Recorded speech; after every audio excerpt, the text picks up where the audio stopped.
Hello and welcome to Off the Shelf Reviews. It's Gaming Friday. I'm Gary. And I'm Geoff. And today, Geoff, we are going back to Fable. Or necessarily, we're going to have a look at Fable Anniversary Edition, which was the re-release of Fable, which came out in 2004. Yeah. And this HD Anniversary Edition, which came out 10 years later, 2014. Right. Now, I'm going to guess everyone watching this video will know probably why we're going to be discussing Fable today. Well, they might do. But, They might do. Yeah. There's some pretty big news in the video game industry this week, Geoff. Yeah, strange things are afoot, aren't they? Strange things are definitely afoot, and Lionhead Studios, which is a video game company based in Surrey, has been closed down. As of 3 days ago, as of this recording, they have been closed down. Yeah, the final, the next in the series for the Fable series, which admittedly was very different to the RPG kind of thing, but that's just been cancelled. That's it. It's like, boom, we were really looking forward to Fable Legends. Well, I was anyway. Fable Legends had a lot of promise. It was going to be a free-to-play, cross-platform game. Yeah. And it's gone, and it's just come as a massive shock to everybody that Lionhead Studios has disappeared, and it was one of the, I wouldn't say flagship sort of first party games creators for Microsoft, but they were definitely one of the stronger ones, especially in sort of fantasy RPG action gaming. Yeah, well, since Microsoft bought them, they have kind of been an iconic sort of representation for Microsoft, admittedly. Peter Molyneux was one of their spokespersons for several years, running it, like E3 conferences and sort of, one of the key figures for promoting anything new that the Microsoft brand or Xbox brand was doing. Well, Molyneux really is. I mean, you can't talk about Lionhead Studios without talking about Molyneux, can you? Really? No. And I mean, for me, my first experience of Molyneux's work was Populous. I went back when he created Bullfrog. Back in the late 80s, is that? Yeah. Yeah, 89. Yeah, and I loved Populous. I was a big fan of Populous and Populous 2. I never really played Black and White. At the time, I didn't have a computer that was good enough to run it, so I never got the chance to experience Black and White, but that was highly accredited. I did get to play both Black and White and Black and White 2, and I can tell you now that I had trouble playing those games because they were games where I didn't know what I had to do. They were God games, and they were early, it was my early experience with what was a God game. What do you do? Yeah, the only thing I found that I could do was slap my god creature around. And he could slap your people around, couldn't he? Slap your servants around and stuff. And it was kind of I can kick a chicken. Yeah, it was an avatar, wasn't it? An avatar of you as a god or something. That's right. And you could just control it.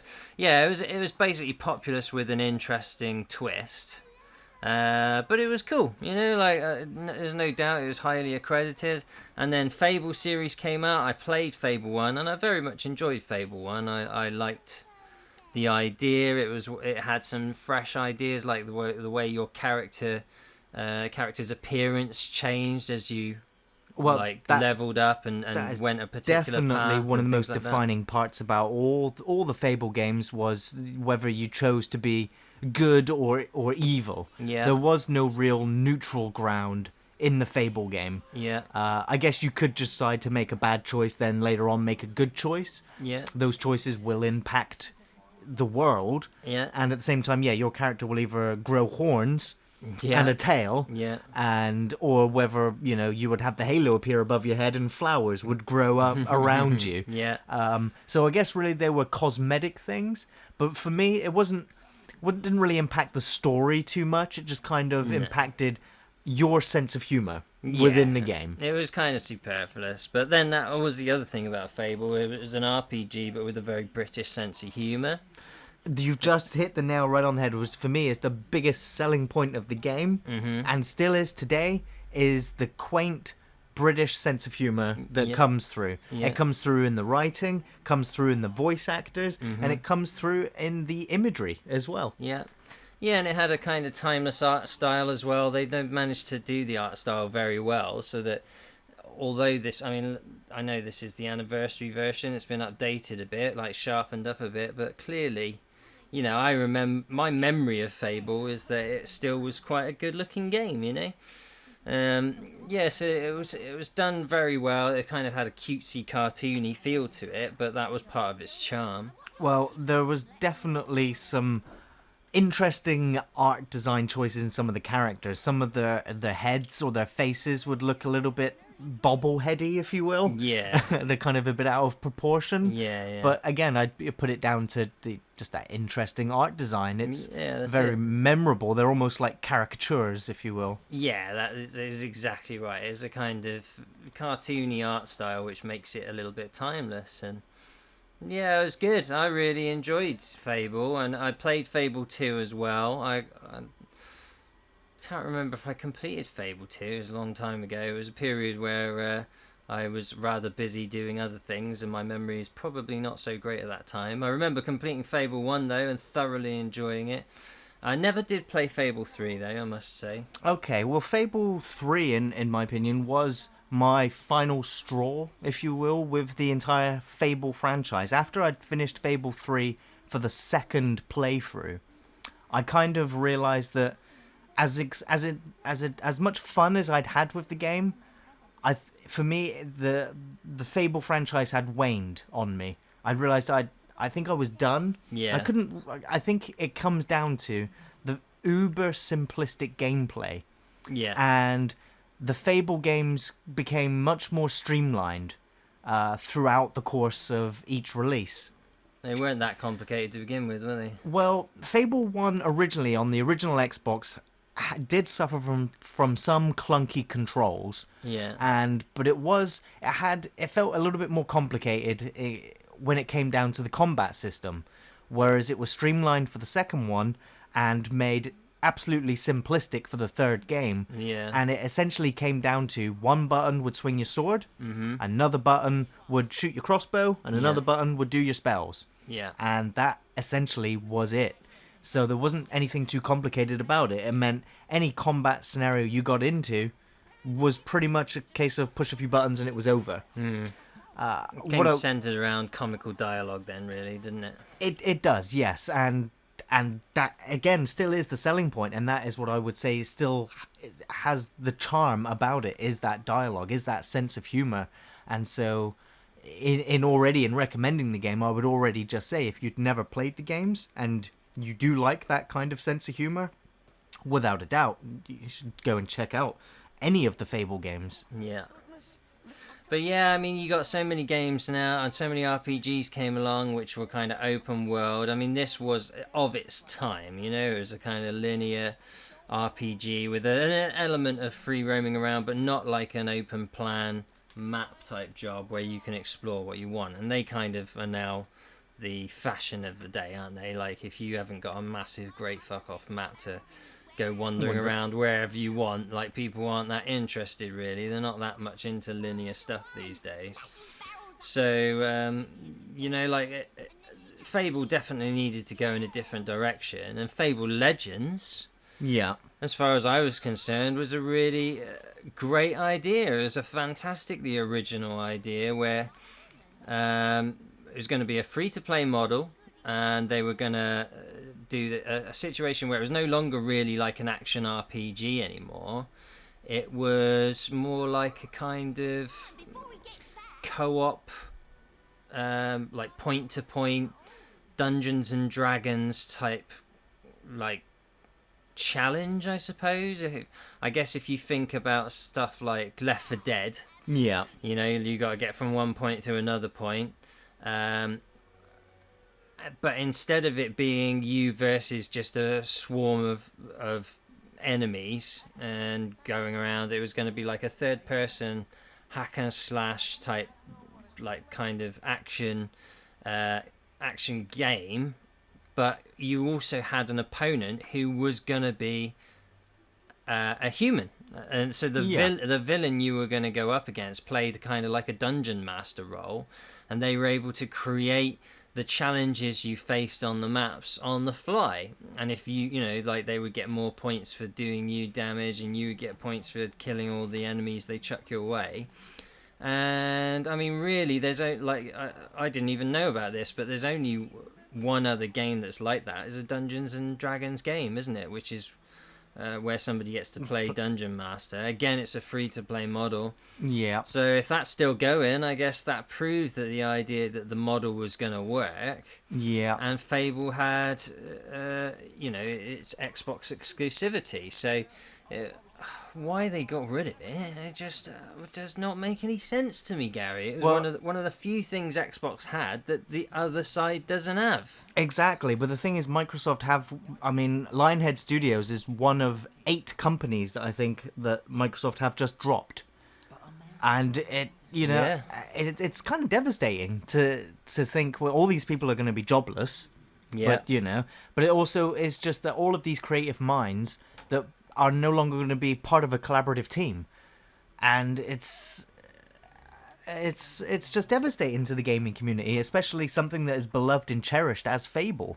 Yeah. I don't understand. I mean, they haven't actually said why they're going to you know, why they've done it, other than perhaps other people's speculations that it is a finance thing, where, you know, Lionhead Studio hasn't really released a game in many years. The only game they've actually released is Fable Anniversary Edition, which was over 2 years ago. Yeah. I mean, it's bizarre, and going back to the Peter Molyneux thing, there's been a bit of a you know, bit of a double-edged sword for them, wasn't it? Like, they had Molyneux come along, and he would basically talk a load of shit, wouldn't he? Like, he would make big promises, he had big ideas, and he, like, when he, like, for instance, do you remember Milo with Connect? Absolutely. Well, you know, Peter Molyneux has definitely got a way with words when he's talking to the press. Now, some people say he's just slightly overhyping, slightly overimaginative. Some people say he's an utter bullshitter. Well, the thing is, he's not an utter bullshitter, because everything that he's ever spoken about to the camera, to the press, is something that Lionhead Studios in their offices have worked with and played with and tried to implement in their games. Yeah. And, you know, we're talking about the limitations of what the original Xbox, and some of the concepts and things and creative ideas that they had in games, which were, you know, you plant a tree, and over time the tree grows. Yeah. You know, of course, that was cut from the game, and that pissed off everybody. And it's really, you're going to get upset at the fact that trees aren't going to grow in real time in your video game? Well, it's not that they were upset about that, is it? It's like the same thing with Milo. They sold Kinects on the promise of what was essentially a tech demo that was never going to be really a game. Yes. And it was never actually promised, but it was so heavily implied that this is the sort of thing you would be able to do with Kinect. Yeah. That it was a very cheap, dirty marketing process, which a lot of the games industry has become, unfortunately, rife with. You know, like, you know, think Watch Dogs, think Ubisoft. It's very much like Ubisoft does the same sort of trick. You know, they'll show you a presentation at E3 of a game which is almost exclusively running on fucking Twin Titan or Twin 980 Tis, you know what I mean? And it's clearly a PC game, and they hire professional voice actors to give you the full shebang, make it look like a really exciting game with heavily scripted bullshit, and then they come out with a game which is graphically downgraded, and when you actually play it and you got people in your ear like, you fucking, fuck your mum, you fucking twat, trolling you over that, and it doesn't feel or play anything like what you see at E3. You know, like, it's essentially just marketing tricks. And Microsoft, you know, this is why it's a kind of love-hate, because Microsoft quite glibly allowed fucking Molyneux to go off on one about all the great promise of the things he should be able to do, and Lionhead Studios became like a very key way of marketing Microsoft, but then it was also a backlash to Microsoft when a lot of the things didn't materialize. Yeah. And people started to get wise to the tricks and started to get really pissed off about it. So, I mean, you can understand why then people start to become cynical and why maybe the interest in what Lionhead did started to taper off, because there's only so much of that trick you can pull before people start crying bullshit before you've ever even had a chance to get anything out. Yeah. But, you know, to a certain extent they brought it upon themselves. But is it really Lionhead's fault? I don't know. Yeah, all right, Peter Molyneux started to take a bit of a back seat. They brought out Fable Legends. There was none of that over-marketing hype bullshit with Fable Legends. It looked like it might be genuinely an interesting and exciting game. It got all the way into closed beta. The closed beta is still going on. So much so that the artwork, April. the art books were actually on sale in the game stores in town. Yeah. So I mean, it was So that close. What is going on? And then they just cancel it. Like, they don't even give the chat. Like, you're 80-90% of the way through the production of the game. Why don't you just finish it and then close the studio? If you really, if it's that financial, if you're that tight financially, at least let that go. Do you know what I mean? It's Microsoft. You know that they've got the money to at least allow them to finish it. Yeah. And see if it could be a success. It's also a DirectX 12 game, or one that was built from the ground up, so it was a great pioneer for DirectX 12 to show what was capable. It was if you see the DirectX 12 benchmarks that come from Fable Legends, it's fucking beautiful. Yeah. It's a game that will stand toe to toe with anything that's on the PlayStation 4 right now, and yet they're just taking it away, It seems strange. It's almost like a suicidal move from Microsoft, getting rid of one of the few things that really give them a USP. Well, Phil Spencer, who is sort of now the gaming face of Microsoft, and he himself has said that he feels like he is going to be receiving a lot of hate from gamers. And it's understandable because I don't think it's his fault. I don't think it's his fault either. I mean, he has done everything apparently in his power to bring the best games to the Xbox. Yeah. But the fact that so many companies have just been closed down, people are even asking him, "What's the future of Xbox?" For real, People are memeing Dead Box One now, aren't they? Exactly. It's kind of a frightening time. Because the fact that they won't actually give a reason why all these companies have been put under. I'm sure some people are not allowed to really talk about it. Probably not. There's someone overhead who's making these decisions, but a lot of people are holding out hope that Lionhead Studios will remain in some form, kind of like what happened with Rare. But it would seem that that's not going to be the case. The fact that these other companies have closed down already is the fact that they were not, I would say, protected under UK law, which means that the company has to be given due process and time, and the staff need to have all these meetings before all these redundancies can go ahead. Notice and a chance to renegotiate their contracts. But it already seems like all the staff and all the members of Lionhead are already being given an opportunity to join other games companies anyway. Well, it's got to be said, the way Microsoft has treated Lionhead, on the surface of it, appears exceedingly inappropriate. Yes.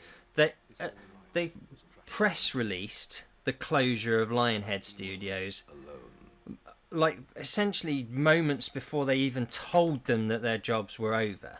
Do you know what I mean? Yeah. How fucking bad is that you make the decision and release the press release and then tell the people that they're going to have their jobs gone at the pretty much exactly the same time, or even just after? Yeah. That is so fucking wrong, if you ask me.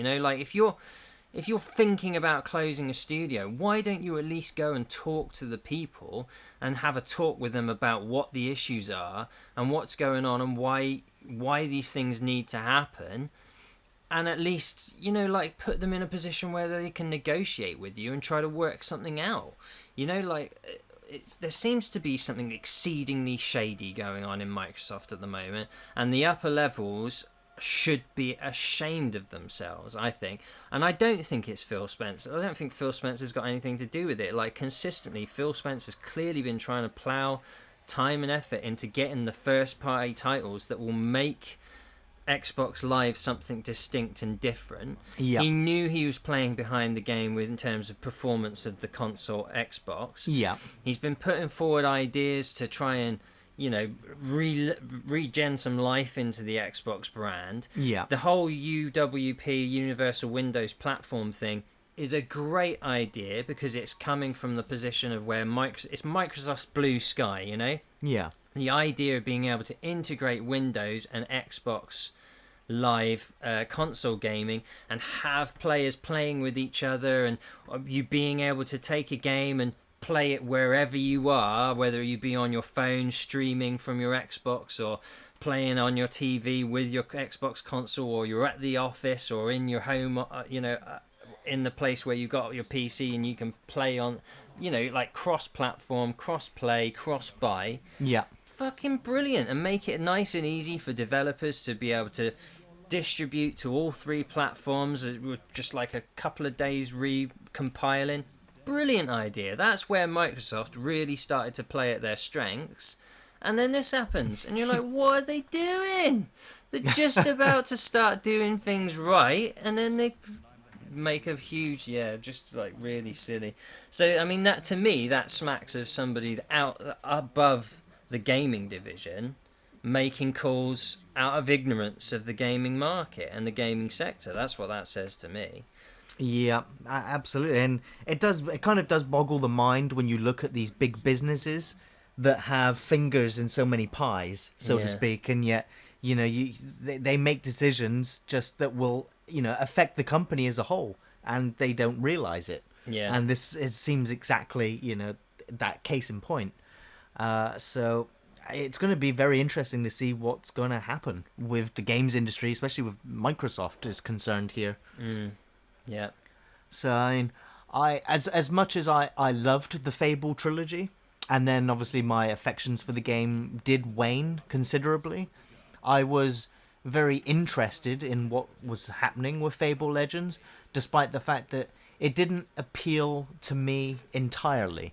It was one of those where it was going to be a case of I will have to see how it does and have to see what the player base's reaction to it was going to be like before I would get involved in another Fable experience. Because, as for me, I like a good story that's catered to me, that's going to take a vast amount of time.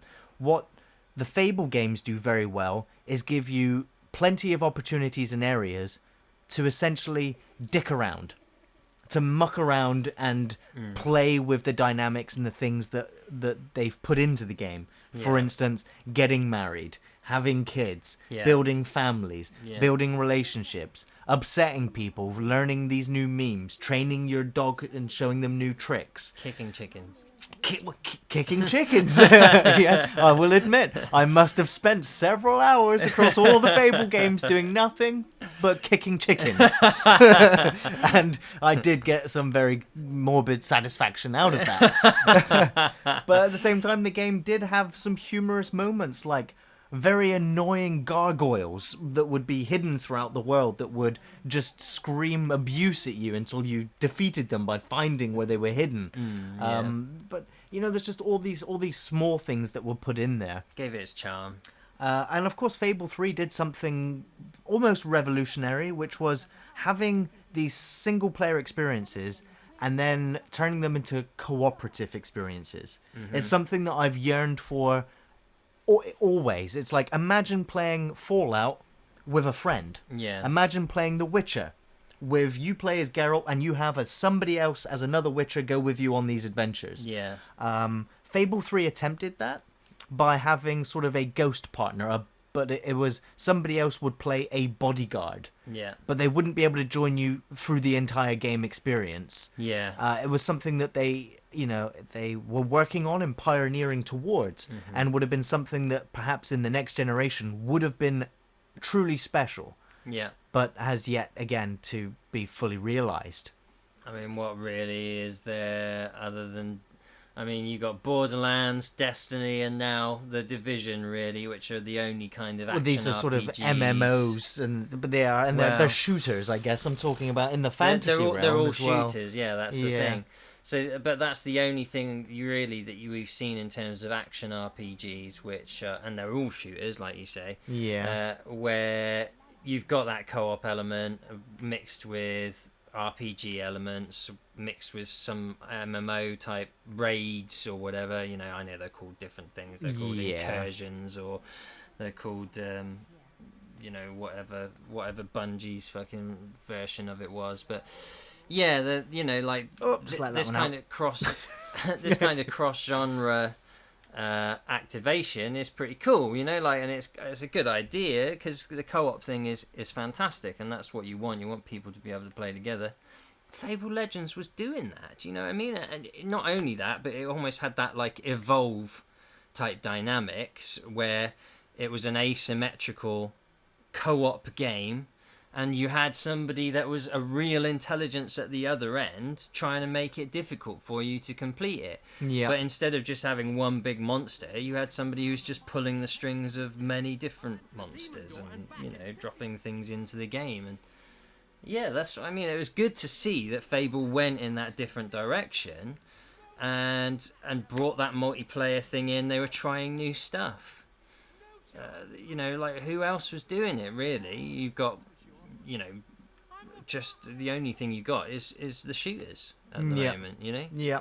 So, but it's really strange to just see them just ditch it. To can it. To can it.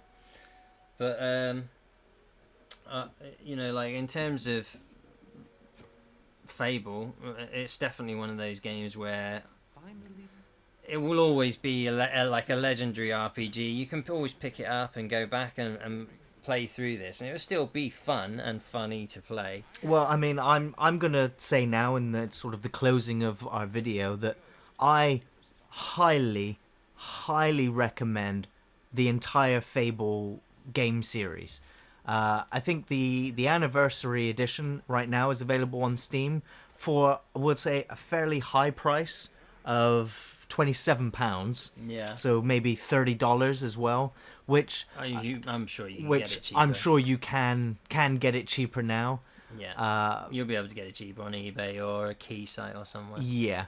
But it's definitely worth playing through, and the story doesn't strictly follow from 1 to 2 to 3. There are recurring characters, and it does sort of follow the family lineage throughout. Yeah. Very loosely, but there are some very dark and sinister moments that happen. Even if you play as the good guy, the angelic sort of characters, horrible things happen to the characters around you. One of the things I've always liked about these games is how you start as a child, a 10-year-old child, and you go all the way through to adulthood. There's moments in the game where you end up imprisoned for decades, and so the world again changes around you, but always dependent on some of the decisions that you've made. Yeah. And so there's some beautiful ideas and some great concepts that all three games have and evoke. And of course, as the game series would go on, the budget would get higher, the greater and more established voice actors that they would get involved as well. Yeah. It just makes it a very cherishable experience. And like I have said, though, I mean, almost each game can be finished in about 10 hours, which for an RPG is fundamentally incredibly short. But it's because, there is plenty of opportunities and time to dick around and play around within the universe. You'd have to be really sort of trying to speed play through it to do it in 10 hours, wouldn't you? You really would spend a bit more than that. And to be fair, in a world where a lot of these massive open world RPGs, you're looking at sort of 200 hours. A lot of those you just think, fucking hell, I can't even be bothered to start this because I know I'm not going to have too the time. overwhelming. It's going to take too many months for me to finish this. That's what I'd also say is that the Fable games are a very easy way for you to get into those sort of RPGs off the get-go, especially with this first Fable, because it is very linear as well. It's not open world. I mean, if you're just looking at the map in the top right corner right now, you can see that you know, as much as you can see all this world out on the outskirts, Yeah. there is invisible walls everywhere. Yeah. Everywhere. Yeah. And so it is a very caged in linear experience, but Mm-hmm. like I said, it's catering then towards the story. Yeah. So which means the combat is going to be pretty redundant in case of press the X button until everything in front of you is dead.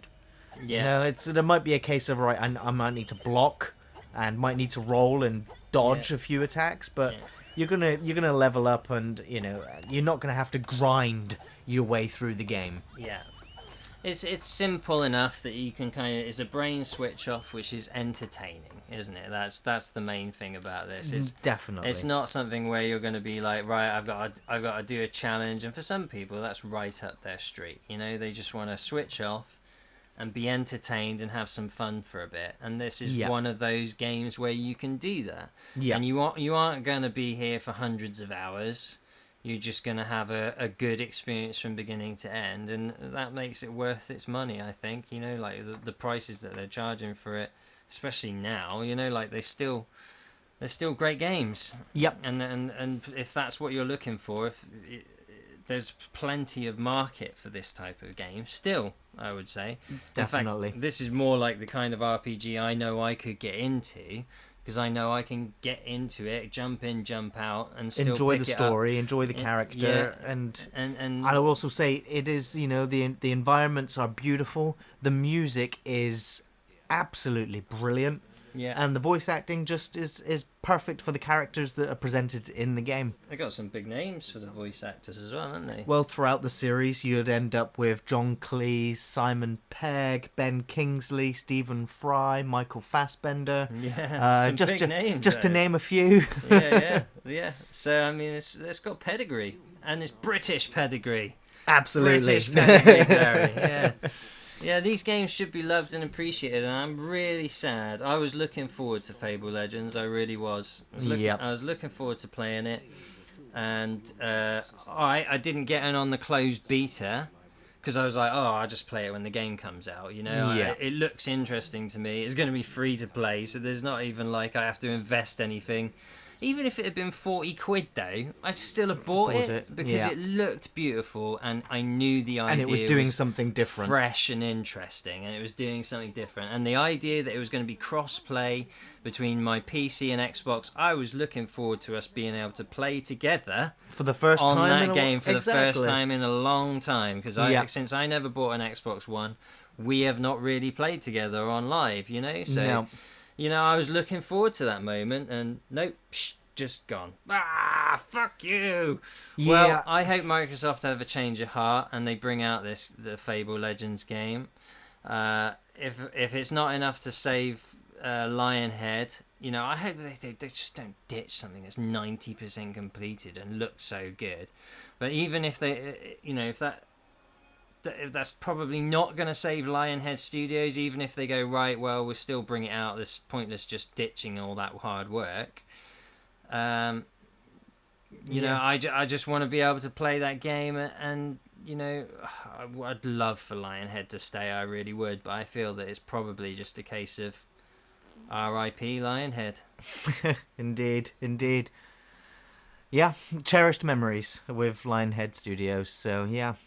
My sympathies to all of the staff that are there, and to all of us gamers that are now going to be deprived of the next Fable game. Absolutely. So stand with us, go back and play the old Fable games and enjoy. Yeah. So that's going to be it from us here at Off the Shelf Reviews this Gaming Friday. We'll be back next Friday to talk about another video game. In the meantime, our film reviews are up on Thursdays, Sequential Gaming's on Saturdays. You can find us on Facebook, Twitter and Patreon. Links are in the description below. Take it easy, everyone. We'll see you next time. Take it easy.